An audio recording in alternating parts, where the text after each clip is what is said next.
Nagbalot na nga tayo ng simpleng regalo para nga sa mga bata. At dinala nga namin sila mama dito nga sa ating negosyo. Ito nga mga marang kaganapan na to na kaming dalawa lang ni Kulot. Ito yung habang inaantay nga namin dumating sila mama galing Abra kasi si Bebe ay gustong gusto na nga magbalot. Kaya habang tulog pa nga itong si Gael ay nasikaso na nga rin namin itong mga mare. Kung napakasimple lang naman ng ganito pero nakapakasarap sa pakiramdam lalo na kapag batang bibigyan mo. Pagkwentuhan nga rin namin ni Kulot dati kapag binibigyan kami ng ganito ay hindi nga nakaganitong plastic. Yung plastic nga lang ng yellow pero sobrang saya namin kapag nakakita kami ng iba't ibang flavor nga ng candy. Syempre kapag bata ka naman lalo na't Pasko kahit ano lang na maibigay sa'yo napakasaya mo na nga. Syempre alam nga natin yung mga mare dahil certified na mamas ko nga tayo. Alala ko pa nga dati madaling araw pa lang umaalis na kami sa bukid para alas 6 ay makarating na kami sa labasan para kapag mamamas ko kami mapakadami kami. At ang nakakatuwa pa nga kay mga mare hindi nga kami sumasakay ng sasakyan. Naglalakad lang talaga kami para daw mas makadami. Ganyan nga katyaga mga mare si mama kapag namamas ko nga kami. Tapos naalala ko din mga mare kapag nga pera namin hindi niya talaga pinapakailaman. Natabi niya nga lang yun mga mare para nga kapag pasukan na may baon nga kami. Bigla tuloy akong nakaramdam ng pagkamis nga sa pagiging bata. Yung nakadepende ka nga lang sa magulang mo. Yung nandyan nga sila mga mare para sa'yo. Ang sarap talaga maging bata mga mare. Kasi aminin natin habang tumatanda tayo parang nawawala nga yung saya ng Pasko. Kasi hindi na nga tayo makakapamasko. Nasa isa nga yun mga mare sa nakakamiss nga kapag bata ka. Kaya naman sa mga bata dyan, sulitin yung pamamasko nyo o kaya naman sulitin yung pagiging bata at huwag kayong magmadali para nga sa paglaki nyo. Kasi pangako ko yun sa inyo pagdating ng matanda na kayo gusto nyo maging bata ulit. O siya, ito naman mga mare kinaumagahan na nga nandito na nga sila mama kasi madaling araw nga sila nakarating. Hindi ko naman alam kung ano pinagkukwentuhan nila dyan at eto kinarga na nga ng lola niya si Gael. Tingnan mo yung tong batang to napakatahimik ka mga mare gustong kinakarga. Pero isa nga to sa nakakatuwa kay Gael mga mare hindi siya sanay sa heli. Mas hindi nga siya nakakatulog kapag hiniheli nga siya. Mas madalas siyang makatulog kapag hahayaan mo lang siya basta busog siya. O siya naka-schedule nga ang paliligo niya kaya tinulungan na rin ako dito ni mama. Bale kasi sabi ni mama hindi nga daw pinapaliguan ng baby ng madalas bale tuwing pangalawang araw nga. Kaya kapag hindi siya naliligo ay pinupunasan ko na nga lang para mapreskohan pa nga rin siya. At ang isa pa sa nakakatuwa dito basta busog siya mga mare hindi talaga siya umiiyak kapag naliligo. Kaya naman hindi ako masyadong natataranta mga mare. Akala ko nga hindi ko kaya magpaligo ng sanggol. Pero kapag nanay ka pala lahat ay kakayanin mo nga mga mare. Yung mga akala mong hindi mo kaya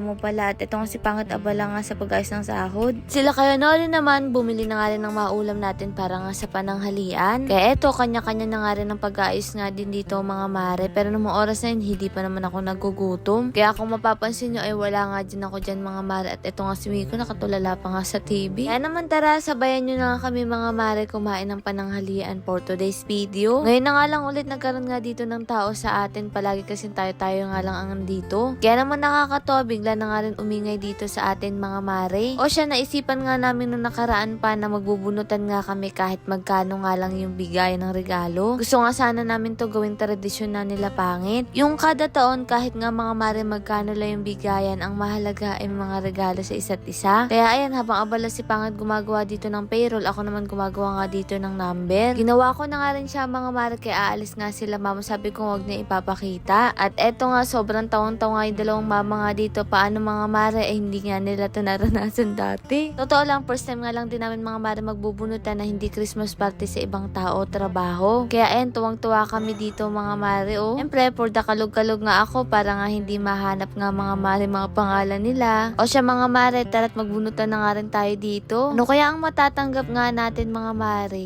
Thank you Lord kasi nararanasan namin yung mga ganitong bagay na dati ay parang imposible pero ngayon nga mga mare ay eto na nga. Aba si Chuchu balak rin yata makibunot nga mga mare. Tingnan nyo naman nakikisama nga rin dito sa gitna. Kaya lang ng mga oras na yun wala sa kanyang pumapansin kaya sunod na sunod nga dito kay Sian. At eto nga si Gael sa tabi ko kumakaon at akala mo kalaking tao na. O siya mga mare eto nga si Kulot nagre-reklamo dinadaan-daanan ko nga daw siya. Ang nakakatawa pa nga mga mare 3 beses pa nga kami nagbunutan. Paano nabunot ni Pangit yung pangalan niya nung unang bunot namin. Pangalawa naman nabunot ni mama yung sarili niya. Tapos yung pangatlo nabunot ni Kuya Mark yung sarili niya kaya ulit-ulit nga kami. Pero pagka-apat naman ay sakto naman nga mga mare ay okay na nga. O siya mga mare ito nagpakain nga ulit sila dito ng itik tuwang-tuwa nga ulit. Bukod nga sa itik meron nga rin tayo dito mga maring manok nila Kuya Noli kaya lagi din talaga kailangan may tao nga dito. Bali bibili nga ako ng malit na generator yung portable nga mga mare para sa ganun kapag andito sila pwede ring electric fan, pwede silang mag-charge. Para nga kapag ayaw nga nilang umuwi, pwede na sila dito magstay kasi meron naman ditong solar, tapos meron din nga mga marang generator na maliit. Para sa ganun ay hindi nga sila naiinip kapag andito nga sila. Sisipaglakihan na nga rin dito yung mga mare yung gulay. Konting-konti na lang talaga mamimitas na tayo dito ng kamatis. Marami nga nagsasabi na mahal nga daw yung kamatis ngayon. Sa inyo ba mga mare magkano yung kamatis sa lugar nyo? Kasi hindi ko na nga rin mga mare alam dahil hindi naman ako namamalengke nga ngayon dahil sila pangit nga, hindi ko naman natatanong. O siya, pupunta nga tayo sa negosyo natin sa Korean Crave saka sa Okoy King dito nga sa Centro Mall. Kaya lang ito si Chucho na una pa nga sumakay sa amin. Nasama nga namin sila mama para ipasyal nga din sila doon at eto dito na nga rin ako sumakay sa tricycle para hindi ganun kahangin. Para kahit papano ay kulog nga mga mare at sinama ko na nga rin si Kulot dahil gusto nga mag-noodles. Sila mama naman, eto nga mga mare dito nga sa kolong-kolong, hindi rin tayo din kasi kasya doon. At eto nga si Kuya Noli, tinuturuan ko nga rin mga mare, pumili na nga siya ng gusto niya. Mahihayin kasi itong mga mare si Kuya Noli kaya kailangan niya nga mga maring bantayan din. O siya, eto nga magkuya, namimili na nga rin ng noodles nila dito. Eto namang dalawa mga mare, si Kulot din gusto nga rin ng okoy. Kaya mga mare, kapag gusto niyo ng okoy, baka naman dito na kayo bumili sa atin. Picture-picture nga lang kami ni sir at eto nga mga mare, kumukuha na nga rin sila. Ako nga hindi na nga rin ako kumuha ng para sa akin. Ewan ko ba ganun ako pag nakakita nga ako mga maring maraming pagkain, mabilis akong mabusog. O nakikita ko sila nag-e-enjoy, nabubusog agad nga ako. Pero eto nga si Pangit, kumuha nga rin siya. Kaya sabi ko salo na nga lang kami para nga hindi masayang kundi maubos. O siya mga mare, ganito nga yan kapag kayo nga pupunta rito. Siyempre, una kukuha kayo ng noodles, pangalawa yung toppings. Kung gusto nyo may toppings, is pangatlo dito nga kayo at kayo magluluto mismo. Nakaka-enjoy nga rin itong maging banding yung mga mare. At eto nga si Sian, may okoy na meron pang noodles kasi masarap talaga. Meron kasi tayong mga maring okoy sweet para nga sa bata, kaya naman ito nga request ni Sian. Kaya sa mga gusto dyan, para nga sa mga baby nyo ay pwedeng nga mga mare. Para nga sa mga bata na hirap nga pakainin ng gulay, pwedeng